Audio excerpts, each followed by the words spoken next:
Yo guys, what's up? It is Ripe again, back with more legal advice. And in case you did not know, I have started a Patreon for exclusive Reddit videos, and in case you're interested, please head on over to patreon.com/ripeyoutube. Thank you so much in advance, and now, without any further ado, let's dive right into the stories. And the first one is titled, "A friend received gift jewelry $70,000 from a bipolar ex using his corporate Amex. Should she wait for law enforcement or contact his employer? Is he doomed to prison?"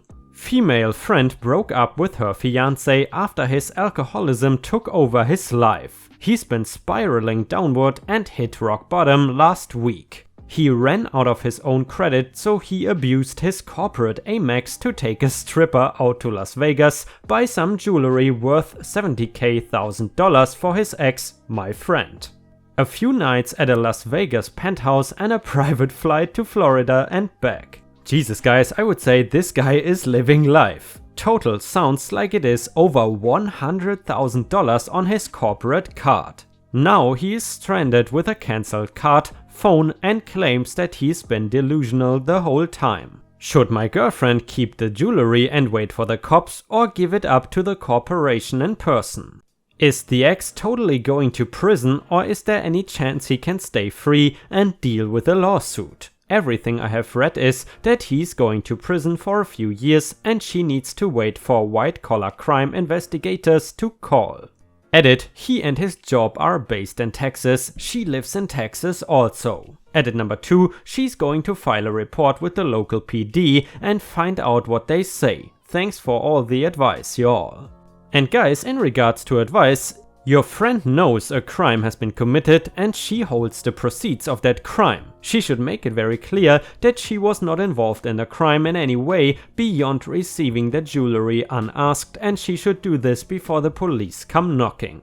If she keeps quiet, they are going to assume that she is an accomplice. She might be able to convince them later on that she's not, but it is not going to be a fun process. She should contact the police and the company as soon as possible if you ask me.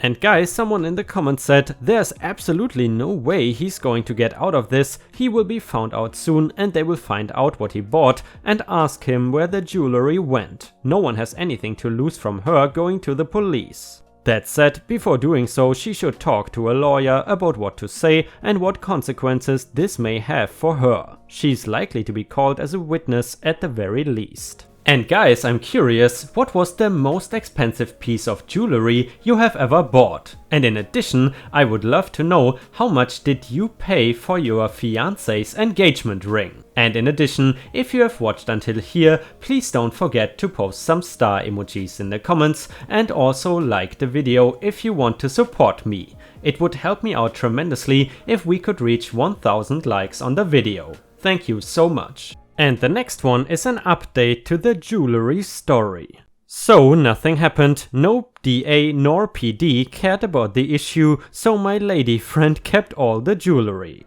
Her cop friends told her to sell the stuff, the private attorneys told her to hold onto it. Her ex tried to threaten her with talks of cops or lawyers or corporate thugs, but nothing happened. The original Las Vegas jeweler would not take it back. Ex claimed Amex would sell it online used. She talked to a corporate insurance broker, friend of her surgeon BF, that told her that there are policies that cover employees going bonkers with corporate cards and such, so the company would just file a claim and fire her ex. The ex kept lying about getting his job back or finding a new job, but in reality he was fired immediately on his absence and was trying to get the goods back to pay for his apartment and luxury cars, all of which was repoed and evicted. She sold the goods through a high-end jewelry dealer. I think she got about $12,000 from $75,000 retail price and used the money to pay off the debt her ex incurred while they were together. The ex was told of the sale and has not contacted since. Needless to say, every corporate account man I know is just in awe of the story, especially the escape from legal consequences. And a user in the comments said, at my last job, my corporate card was in my name, the credit was backed by the company, but the understanding was any non-business charges were my responsibility. Assuming there was a similar cardholder agreement, technically the ex purchased the jewelry on his dime and his employer would refuse reimbursement. Obviously this may or may not be relevant, but might explain why OP was left with the jewelry, as it technically is not stolen. Ex-boyfriend gifted it. I think the bigger gotcha here might be taxes on said gift. Although it appears X is actually responsible for said taxes and not OP, so that will be another fun surprise down the road. Guys, I gotta say, the ending I did not quite understand. So does that mean when I give a gift to someone, for example a TV for $2,000 or something, does the person who receives the gift have to pay taxes on it? If you know more about this, maybe I misunderstood something, then please let me know in the comments. And the next one is titled, Massachusetts, Lien placed on home 6 months after closing in name of previous owner. And by the way guys, I gotta say, this word is so weird for me. In American English it is apparently Lien and in UK English it is Lien. Which one do you prefer? Let me know in the comments. Anyway, I purchased a house in 2014. A lien execution on the Registry of Deeds website was placed on the property on 21st May 2015 in the name of the previous owner. It was a credit card debt with a judgment date of March 2012. I was unaware of this at the time of closing. Title search came back as a clear title with no liens. Buyer did not disclose this to me. What should I do? And guys, if you ask me, the OP should definitely call the title insurance company, because that is exactly what they exist for. In addition, a user in the comments suggested also calling the company that placed the deed won't hurt. Tell them their information is out of date. It is in their best interest to not spend hundreds if not thousands of dollars trying to acquire a home they won't be legally able to acquire. Hopefully they will look into it, realize their mistake and take the lien off, and then everyone can go about their business as usual. And guys, let us know in the comments, what would you do if you were confronted with this crazy situation? Next one is an update to the Lien story. I followed the advice and called the title insurance company as well as the collection agency that put the lien on the home. Magically, the collection agency removed the lien. Thank you all that helped or just read and sympathized when you should have been working. And guys, that is how quickly and easily you can solve problems by getting help from Reddit. And the last one is titled, Illegal Transfer of House Ownership. I did not know what to title this, however, based in Indiana. So, my mother has a house, been in our family for almost 100 years now. Never had a mortgage, never had home equity anything, ever. Mom up to date on property taxes, no tax sale, nothing. I went out to the lake house to get some of my stuff. While maintaining it year round, grass, weeds, etc., it is a summer lake house. And we use it for storage, etc. When I entered the house, it looked like someone had broke in. So I asked a neighbor, she said, the bank took it. And so here we are. I called and filed a police report of all the stolen items that I'm assuming the people the bank hired took, and the police officer is to call my mom tomorrow after he figures out what he can. He informed my mom there's a law where if you care for a property for more than 30 days, you can lay claim to the property. However, my mom hired a guy to take care of the property and the bank's vendor turned him away. My neighbor says they entered with a key and I can still get in with mine. I am the sole person with a key, my mom does not even have one. How is all this possible? The officer told us to be sure we are not charged with trespassing to not come back. However, he let me get all my stuff. My mom got no notice, no legal transfer, no nothing. How is any of this legal? Can someone explain? Or what do we need to do? Edit, another question. My mom talked of changing the locks on them and was wondering how good/bad of an idea that would be. They also have a padlock on the back door, but did not change the front door locks, which I don't get. Edit number 3, to clarify, there's a sign-in sheet in the home that vendors are supposed to sign when they work on the home, with the name of the bank in the header. There is also a sticker on the front window with a number to a security company that is employed to secure homes for banks. The bank has winterized it and has already started replacing the roof and has done the gutters. Sorry for those of you wondering if it is just a neighborhood gossip.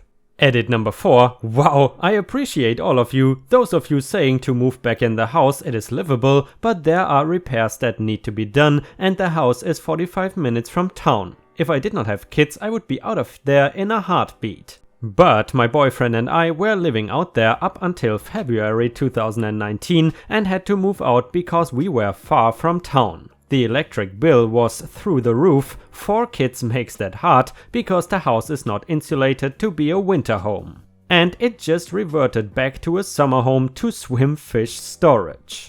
Also asked mom to run a credit check. She says she already has credit monitoring set up and gets daily notifications. Nothing weird has been reported to her credit, no equities or the like. Update for now, SGT coming to take my mom's statement today. And I suppose that means Sergeant? We are waiting. They spoke on the phone for a good hour. He pulled up her deed while on the phone and said he sees no cases for a lien or foreclosure. He is stumped, but working. He's going to call the security company. Again, cannot reach the bank or Etty until Tuesday. And a user made a fantastic comment and he said this. The officer had 2 things conflated: tenancy and adverse possession.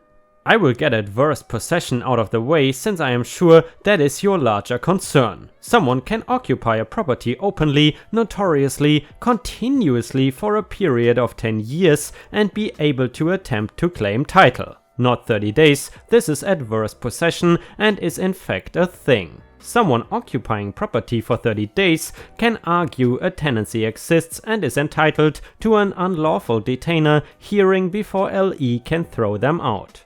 But you don't say there's a person living there. I don't know why the police believe that you could be charged with trespassing, but I suspect he's just exercising an abundance of caution because when LE intervenes in a civil dispute to the extent it becomes an unlawful eviction by removing a squatter. It could be possible that LE holds liability since it is outside their authority. Tenancies cannot be terminated by forcing someone out. Really, just the refusal of LE to involve themselves in forcing someone out is what people keep calling squatters' rights. But they are wrong because that term actually means adverse possession, but really under the law does not have a meaning at all. It is just a pet peeve of mine when people use it to mean due process under which someone cannot be evicted without a court saying so. Pardon this side rant, but it really gets confused quite a lot. Your mother needs a real estate attorney. I suspect there was no bank involved here, but in the event the faxes were not paid, it is possible that a finance company purchased it at a tax sale, but this is so unlikely, I am loath to mention it as possible. I think the neighbor is repeating information told to them and are incorrect about a bank repossession, because it's simply not possible. Somewhere someone made either a grievous error or else acted maliciously, and either/both are difficult to undo. I suspect that the deed is still in your mother's name though.